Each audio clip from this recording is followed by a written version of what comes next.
2 ಬಾರಿ ಸಚಿವರಿಗೆ honey trap ಆಗಿದೆ ಅಂತ ಪ್ರಯತ್ನ ಮಾಡಿದ್ದಾರೆ ಅಂತ ಸತೀಶ್ ಜಾರಕಿಹೊಳಿ ಹೇಳಿದ್ದಾರೆ. ಇಲ್ಲ, ನನಗೇನು ಗೊತ್ತಿಲ್ಲ. ನಮಗೆ ಗೊತ್ತಾಗೋದು ನಮ್ಮ ಇಲಾಖೆಗೆ ಏನಾದರೂ ಮಾಹಿತಿ ಬಂದಾಗ ಮಾತ್ರ ನಮಗೆ ಗೊತ್ತಾಗುತ್ತೆ. ಸ್ಪೆಕ್ಯುಲೇಷನ್ಸ್ಗೆ ಬೇಕಾದಷ್ಟು ಇರುತ್ತೆ, ಆದರೆ ನಮ್ಮ ಇಲಾಖೆಯ ಗಮನಕ್ಕೆ ಬಂದರೆ ಮಾತ್ರ ಈ ವಿಚಾರಗಳು ಗೊತ್ತಾಗುತ್ತೆ. ಯಾರು ಕೊಟ್ಟಿಲ್ಲ.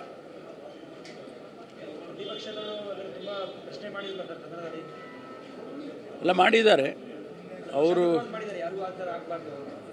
ಖಂಡಿತವಾಗಿ ಆಗಬಾರ್ದು. ಅದಕ್ಕೆ ನಾನು ಕೂಡ ಈಗ ಡಿಪಾರ್ಟ್ಮೆಂಟ್ನವ್ರಿಗೆ ಮಾಹಿತಿಯನ್ನು ಕೇಳಿದ್ದೇನೆ. ಯಾಕೆಂದರೆ ಉತ್ತರ ಕೊಡುವಾಗ ಹೇಳಬೇಕಾಗತ್ತೆ, ಅದನ್ನು ಕೇಳಿದ್ದೇನೆ. ಯಾವುದು ಗೊತ್ತಿಲ್ಲ ನನಗೆ. ವಿಷಯ ಈಗ ಅವರ ಪ್ರಸ್ತಾಪ ಮಾಡಿದರು, ಸದನದಲ್ಲಿ ಪ್ರಸ್ತಾಪ ಮಾಡಿದ್ದಷ್ಟೇ ಗೊತ್ತು. ರೀ, ಇನ್ಮೇಲೆ ಮನೆ ಕೆಲಸಕ್ಕೆ ಹೆಲ್ಪ್ ಮಾಡ್ಬೇಕು ನೀವು. ಯಾಕೆ ನಿಂಗೆ ಎಲ್ಲರ ಕೆಲಸ ಸಿಗ್ತಾ? ಕೆಲಸನ ನೋವೇ, ನಾನೇ ಬಾಸ್ ಆಗ್ತೀನಿ. ಬಾಸ್? ಅದೇಗೆ? ಬಾಸ್ ವಾಲ ಬಿ ದ ಬಾಸ್. ಅದಕ್ಕೆ ಉತ್ತರ ಕೊಡಬೇಕಲ್ಲ ನಾನು. ಅದಕ್ಕೆ ಮಾಹಿತಿಯನ್ನು ಕೇಳಿದ್ದೇನೆ ಇಲಾಖೆಯಲ್ಲಿ. ಅದು ಬಿಟ್ಟರೆ ಯಾರೂ ನಮಗೆ ಕಂಪ್ಲೇಂಟ್ ಮಾದರಿ ಆಗಲಿ, ರೆಪ್ರೆಸೆಂಟೇಷನ್ ಮಾದರಿ ಆಗಲಿ ಯಾರೂ ಕೊಟ್ಟಿಲ್ಲ. ಗೊತ್ತಿಲ್ಲ ನನಗೆ.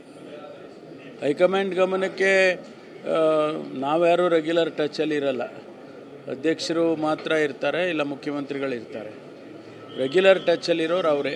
ನಾವು ಯಾವಾಗಲಾದರೂ ಹೋದಾಗ ಅಷ್ಟೇ ನಮಗೆ. ನಾನು PCC ಪ್ರೆಸಿಡೆಂಟ್ ಆಗಿದ್ದಾಗ ನಾನು ರೆಗ್ಯುಲರ್ ಟಚಲ್ಲಿ ಇರ್ತಿದ್ದೆ. ಈಗ ಅವರು ಇದ್ದಾರೆ, ಅವರು ರೆಗ್ಯುಲರ್ ಟಚಲ್ಲಿ ಇರ್ತಾರೆ. Thank you.